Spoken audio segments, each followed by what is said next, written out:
Welcome to the Prioritizing Prevention, Translating Science to Practice podcast. Our goal is to prioritize prevention conversations that matter. Our topic for today is exploring the involvement and impact of the Talk They Hear You learning community, with special guests David Schick and Allison Zepernick. Now here's our guest host, Leslie Hoylman. Hello, and welcome to Episode 7 of Season 3 on Prioritizing Prevention, Translating Science to Practice. This podcast is hosted by the Ohio Center of Excellence for Behavioral Health Prevention and Promotion, and I'm your guest host today, Leslie Hoylman. I am honored to serve Ohio as a project manager with the Ohio Center of Excellence for Behavioral Health Prevention and Promotion and the Partnership for Community-Based Prevention at the Voinovich School for Leadership and Public Service. The Ohio Center of Excellence for Behavioral Health Prevention and Promotion, administered by Ohio University's Voinovich School of Leadership and Public Service, in collaboration with the Pacific Institute for Research and Evaluation, implemented a multi-tiered approach to disseminate the evidence-based media campaign, Talk They Hear You. The Talk They Hear You campaign is administered by the Substance Abuse and Mental Health Services Administration, also known as SAMHSA. The campaign was selected as a data-driven response to underage alcohol consumption and youth vaping in Ohio and is designed to address these issues by promoting a key protective factor, conversations between adults and youth about substance use. It aims to reduce substance use among individuals under the age of 21 by providing adults with information and the resources they need to share conversations about substance use early and often with children, youth, and young adults. To localize this statewide initiative, the center awarded $10,000 grants to 27 community organizations across 44 Ohio counties. As a condition for funding, grantees were required to engage in a dedicated learning community of practice designed to support Talk They Hear You implementation while simultaneously encouraging community coalition growth and sustainability. The learning community also provided grantees with a valuable workforce development opportunity. So today, we are pleased to share a conversation with two of our grantees about their experiences in the learning community, what they learned, how they applied it locally, and the impact it has had on their prevention efforts. Our first guest, David Schick, is the Director of Marketing and Communications at the Lake County Alcohol, Drug, and Mental Health Services Board, otherwise known as the Lake County ADAMHS Board. He has spent more than 20 years as a marketing professional, working across a wide range of fields, from direct response in public utilities to recycling education. For his current role, David leads efforts to raise awareness about mental health and substance use disorders. Welcome, David. Thank you for having me on. We're excited to have you here today. Our second guest is grantee Allison Zepernick, Director of Youth Coalition at the Family Recovery Center. Allison is a dedicated prevention professional with a passion for community service and collaboration. She has spent the last decade in youth-led prevention, first as a student and volunteer, and now she runs the same youth-led prevention program that inspired her love for the mental and behavioral health field. Through her work at Family Recovery Center, she seeks to empower youth to create a better tomorrow. Welcome to the show, Allison. Thank you so much for having me, Leslie. Thank you both for joining us today. I'm really excited to get into our topic. But first, our listeners really appreciate when our guests share a bit beyond their bio. So at the top of the show, we made some space for both of you to share a little bit about who you are off paper beyond the bio that I just read. Feel free to share what's comfortable for you, maybe a little bit about your typical day, a part of your work that's really important to you, or even a personal nugget or fun fact about you that you'd like to share with our listeners. Allison, why don't you go first? I would love to share my favorite part of my work, which I definitely am very passionate about my youth-led prevention program. And I love working with the students in the program. I meet some of them when they're freshmen in ninth grade, and when they stick with the program for all 4 years of high school, I really get to know them and watch them transform into really strong leaders. And oftentimes, like me, they end up inspired to pursue their passion through mental and behavioral health. And it's amazing to be a part of that journey with them. Absolutely. Thank you for sharing that. That is so exciting, and what an impact you're creating in your community, and also in prevention, right? Training up the leaders for the future. So thank you for that work. Uh, what about you, David? Well, a typical day with the Alcohol, Drug Addiction, Mental Health Services Board. So there is one in every county here in Ohio, and each of us are working in different ways to help those, with the mental illness or substance use disorder, and really helping the community as a whole. So my typical day is, working with. We have 16 agencies that are part of our ADAMHS board network. So it's working with them as far as some of their needs. Some of them vary in size from large organizations to small. So you may be, helping a smaller one write a press release, a larger one do an event, and we kind of work with all the revenue streams that they are able to apply for as well, whether it be a federal, state, or local tax levy money that we're able to collect. It's kind of helping them with their mission as well, and certainly, that's what I do while I'm here, and on a personal side, I'm also a basketball referee. So I do that for high school sports. So, I'm the person that might get booed at when you have a good call or a bad call. But that's the fun thing I like to do to kind of be part of a sport I love, which is basketball. That's fantastic. As a former basketball player, thank you for your service in that. That is not easy to deal with all that. And thank you for your service to your community in Lake County. All of those administrative tasks, while not maybe seen up front, are so vital to sustainability and capacity within our community and our organization. So I just want to say thank you both for giving us a glimpse into who you are and what's important to you. So, what do you think? Should we jump into today's topic? Are we ready to discuss the campaign and the learning community? Ready and excited. All right. So, the Talk They Hear You Underage Drinking campaign was initiated rather by SAMHSA in 2013, which means that this has been around for more than a decade. Like, I find that shocking. I don't know if that surprised either one of you. Certainly familiar with it in the past, and excited that we had an opportunity to kind of use some of their materials here locally. Yeah, great. So, you were familiar with it previously. What about you, Allison? No, it was a new campaign for me. I was really excited to see it and to get into it, and I was also surprised hearing that it had been around for so long because you would think that as an established prevention organization, we would have heard about it prior to the grant opportunity. So it was definitely fun to learn about it, but it wasn't something I knew about before. All right. So when you first learned about this funding opportunity, what inspired the organization to adopt the campaign? Allison, why don't you go first? Honestly, we believe in the message and the mission behind the campaign. But realistically, we're seeing that there's kind of this disconnect between what youth perceive as far as whether or not adults value them in the community and the fact that adults do value young people in the community. So we were really hoping to kind of bridge that gap.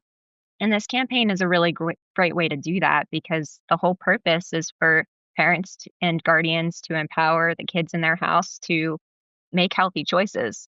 Yes, that is so true. That's a really great opportunity, right, to bridge that gap and start getting that communication, that two-way communication going. David, what about you? What inspired Lake County Adams Board to adopt the campaign?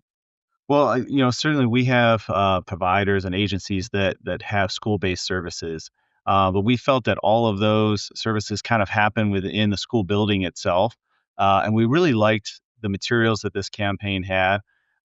Just some of the messaging and artwork and everything was really good, and we kind of focused on stuff that happens outside of the school building per se.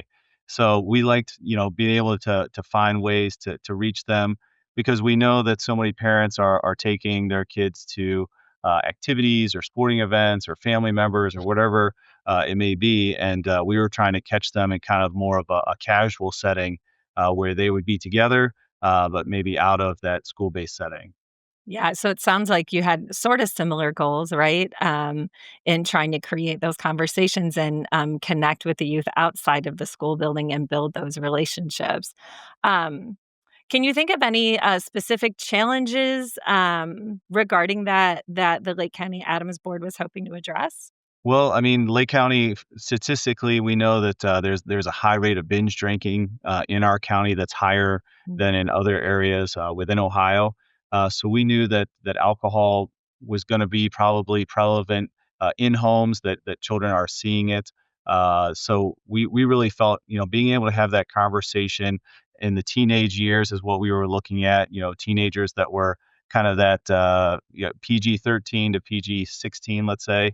That's where we kind of looked at to kind of list them that way. But that's where we were focused at, knowing that statistically, our region has that high binge drinking rate.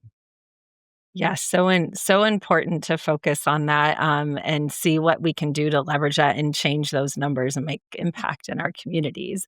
Allison, what unmet needs or challenges was Family Recovery Center focused on addressing? So, in the past couple of years, we've definitely seen an increase in youth vaping, and we've done a lot to try and mitigate some of those issues with some targeted interventions, some more universal prevention, youth led prevention. But what we were really hearing from young people who were engaging in early tobacco consumption was that either they felt their parents did not care or they just weren't having those discussions at all. And so we really saw that there was an opportunity to empower adults in the area to start having those conversations with young people and say, yes, we do care and we want you to make healthy decisions. And I mean, this campaign, the Talk They Hear You campaign, is built completely around that. So it was perfect alignment for us. Yeah, and oftentimes, it just takes that confidence building, right, to help kind of cross the chicken line, so to speak, right? So adults are feeling empowered and have those resources to be able to feel confident enough to have those difficult conversations with their youth. I totally agree. Well, thank you for sharing some of those specific challenges or needs that are present in both of your communities. I know that our listeners will be able to relate to those situations you've shared, and this may help them see how the Talk They Hear You campaign could be useful in their own work. So, thank you for that. Moving on, I'd kind of like to hear about your experiences in the learning community. For those who aren't familiar with a learning community of practice, learning communities can be defined as a group of individuals who collaboratively engage in a learning endeavor toward a common goal for a specific period of time. So, David, would you like to share with us a little about your experience as a participant in the Talk They Hear You learning community?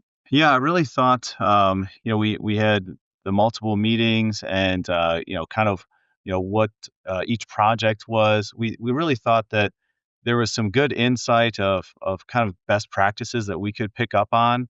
I know the Oh Yes survey was something that one of the other groups was working on, and it's not something that we've had success implementing here in Lake County.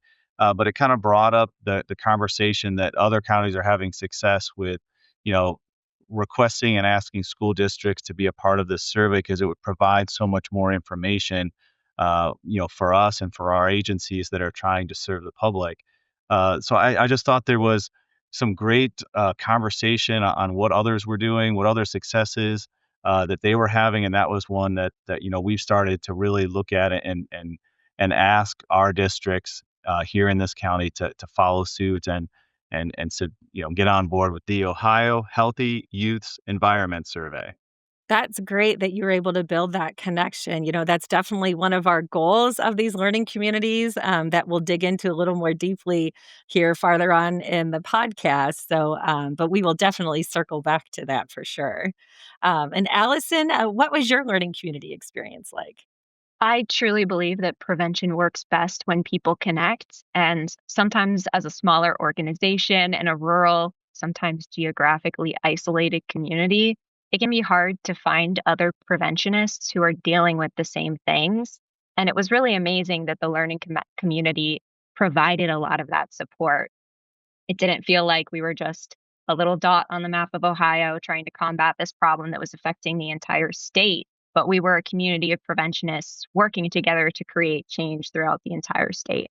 That's fantastic to hear. Yeah, learning communities work best, right? When the whole group is bringing everyone together, sharing ideas. That's when we truly, as preventionists, can make such an impact throughout the state, as well as just helping reduce that isolation, right? Because prevention work is hard work at times. And so having that camaraderie with one another is also important too. That's fantastic. Our learning community actually had several goals, one of which was to provide that space for grantees to innovate together. We are actually pleased to share that the collective efforts of all of the 27 grantees generated an impressive 7.3 million localized impressions across Ohio. Like, I think that's a great impact. So, in thinking about this collective effort, how did the shared learning approach to this work enhance your community campaign, Allison?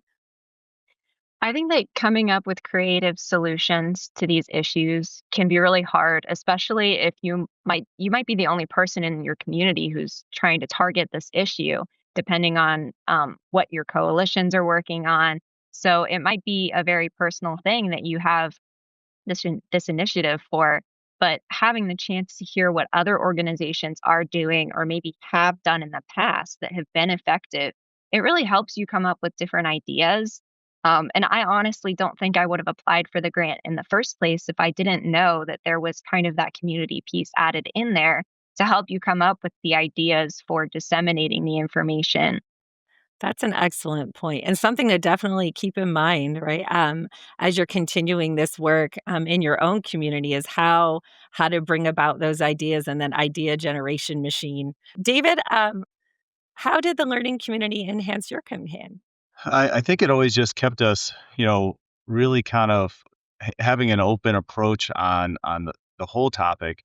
I know even after we got started and we were part of the community, we found that even our local general health district, was interested in how this grant was working and how we were a part of it. And they asked to use some of the poster materials, the visual materials that they had to post on their social media.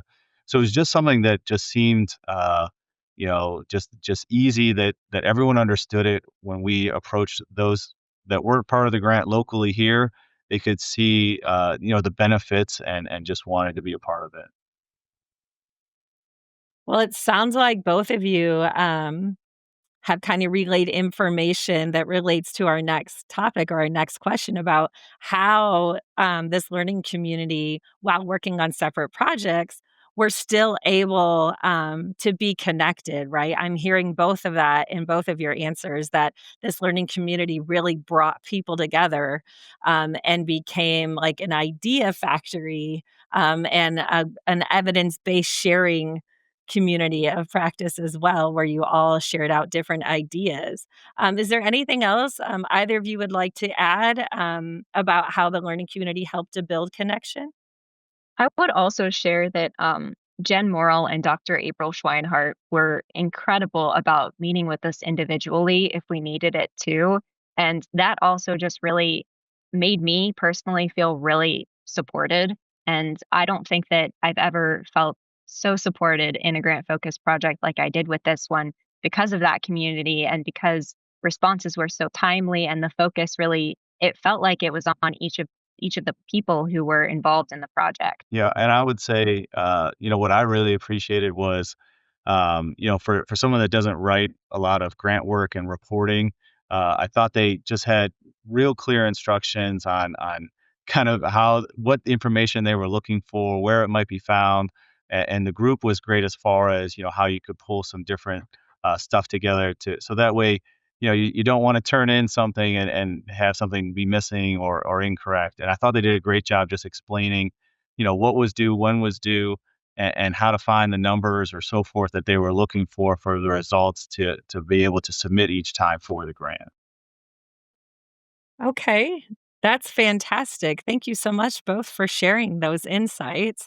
It is our hope, actually, that these shared learning environments like this one will increase capacity for participants by introducing them to knowledge and skills that they or their local communities may not have had the chance to learn before. And it really sounds, from what I'm hearing, that that definitely rings true for you both. Um, and I know, David, you mentioned about not having a lot of experience in the reporting and grant pieces of that, and you did mention, the guidance-ship on that was super helpful. Is there any other experiences that you found valuable? Yeah, I mean, I think a lot of times certainly here we get, you might have an annual project or theme that you have. So I just really enjoyed, hearing what other organizations were doing across the state, from big and small. We're kind of a suburban community here, but to hear the more rural, to hear the big city, what they felt was going on, what was working, what feedback they were getting, because we know that we're kind of in the middle, and sometimes you know it's coming one direction, the message is coming, or a trend is coming one way or the other. And I just thought that was helpful to be able to kind of hear uh, what could what's going on out there, so we could you know be part of it as well. Allison, what learning experience did you value most? I was so appreciative of the logic model creation process. As it is in prevention, data is so important in driving what we do, why we do it, and whether or not we get funding to make it happen. And I think that logic models, you might know how to do it, you might not. But the process of pulling us through it and teaching us how to do it was so straightforward. I was really appreciative because I could figure out how to do a logic model on my own, but it can be difficult to make that process collaborative and actually involve other stakeholders. But I felt like I left that experience knowing exactly how to teach other people to go through that process with me.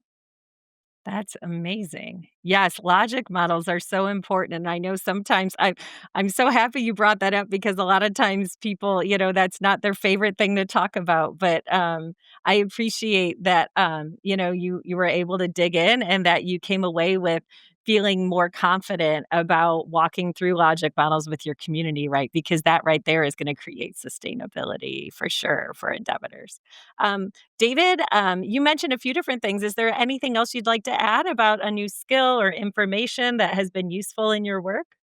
Well, Allison brought up the logic models, and certainly, someone in marketing, we're part of some of the planning of what our organization does, but we're more of the, getting it out to the public. So I liked being part of more of the research and backing as to, why the direction is and so forth. So I thought it was a good, kind of experience and exposure to something that not always is something that, someone in my position is a part of. Mhm. Yeah, I could totally see that being useful and helpful, especially in other areas of your work, right? As you're thinking through and planning out other endeavors. And actually, in thinking about those long term impacts, it's important to leverage new information and skills in ways that sustain community prevention efforts. So, another goal of the learning community was to keep sustainability for the initiative at the forefront of the work. So, in reflecting on the learning community meetings that you were able to attend, David, how did participating in this initiative promote sustainable prevention practices and programming for Lake County? Well, I looked at those meetings as, just new ways, new experiences that you could get. Just in talking with some of the groups, who they were using, what messaging they liked best, kind of shaped which ones that we might have had a top five, and we saw that other people liked that message the most and felt it resonated the most. So I thought that was a helpful way. It was a great sounding board for some of the things that we were thinking. When you're a team of one, having other people to bounce ideas off of or concerns is a big benefit. Allison, how has this initiative assisted in promoting sustainable prevention programming for the Family Resource Center community? So I mentioned before about how funding dictates a lot of what we do as well, and data equals funding, and funding equals data. So sometimes, as preventionists, we're forced to follow the funding and to just do projects that are financially backed, and sometimes that means we have to give up on projects that we knew were working simply because the funding isn't following it or backing it. What I really liked about this learning collaborative was that it we walked away with some of those tangible skills that we can use to take out into the community and develop things and kind of share that workload without having to increase costs. One of the things that I was able to like tangibly do afterwards was run a logic model exercise with my youth led prevention students. And because of what I learned, they were able to do it fluently, easily, and they did it really well. And that cost nothing. I had a group of students and they helped me develop the logic model. It was a 2-hour process and 20 students, and I barely had to do anything to make that happen. And they also left feeling really empowered because they had done it all themselves. That's amazing and fantastic. And I'm sure your inbox is going to get flooded with how to. How did you do that? Please share how you did that with the youth because, again, right, those logic models can be challenging to complete. So I'm really happy to hear that you found the learning community so beneficial and that it's helped you in that regard. And that actually leads us to a couple other questions. Kind of speaking about aha moments or most impactful nuggets. So, would either one of you like to add any aha moments or impactful nuggets of information that you received? I think that something I learned was kind of being ready and willing to share that workload with the community is so important. You can't drive and generate a whole bunch of ideas by yourself. If you're the only person working on a project, you really have to pull other people in. And in the collaborative, I learned about so many fun, creative initiatives for increasing impact. And what I heard time and again was that those initiatives didn't come from one person sitting down and trying to have a day long brainstorming session to come up with these creative solutions. It was a group of people coming together to address problems that they all cared about and then choosing stakeholders to kind of help guide that process. And I thought that was really a valuable piece of the learning collaborative. Yeah, I absolutely. Thank you, Allison. And David? Being able to have the group, as I mentioned, the Oh Yes survey, that's something that we were implementing into our superintendent's meetings this year as far as, talking to them about, that the survey is out there. We had a lot of superintendents in our county turnover this year. So, getting them introduced to not only our services and how we can support students, but how we can, gain additional information to see the trends that are happening in their school.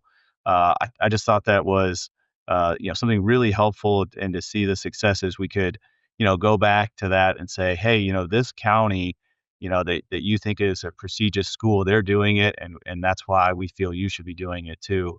That was an impactful nugget for us to be able to have something that, not just, hey, this is a good thing to do, but an actual name and place that they know and respect in their circle, that shows why it's important to gather that data.